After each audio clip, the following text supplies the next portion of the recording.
যে না আছে তা আমি যে ভদ্রলোক 1 কোটি টাকা আমাকে ঘোষণা করলেন, তেনার বাড়ি তো কোথায় ওই দক্ষিণ 24 পরগনার কোথায় বাড়ি আমি কোনোদিনই চিনতাম না। উনি আসে নিতে এসে ওনার একটা শিল্পপতি মানুষ, অনেক কিছু আছে, কার্ডটা আমাকে দিলেন এবং বললেন আপনার অ্যাকাউন্ট দিবেন, আমি 1 কোটি টাকা এখানে দিব।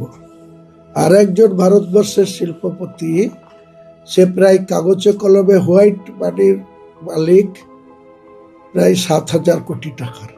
তিনি আমাকে সকাল 10টার সময় ফোন করে বলেছেন যে আপনি আমার নাম করবেন না, কাউকে প্রচার করবেন না, আমি আপনার এই মসজিদের ফান্ডে 80 কোটি টাকা দেব।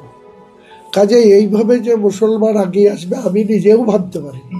আমি ভেবেছিলাম যে আমি ধীরে ধীরে হবে, বা টাকার প্রস্থান আমাকে বারবার মানুষের কাছে অনুরোধ করতে হবে, আপিল করতে হবে, তারপরে হবে।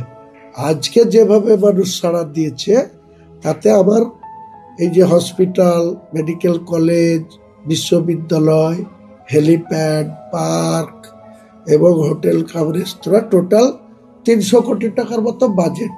আমার ধারণা এটা খুব অনায়াসেই মানুষের সাহায্যে আমরা করে ফেলতে পারব। একটা থাক না, ইতিহাস একটা হয়ে থাক।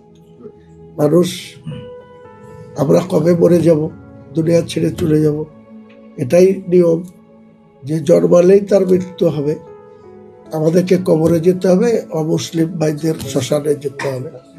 তো এর জন্য আবার এত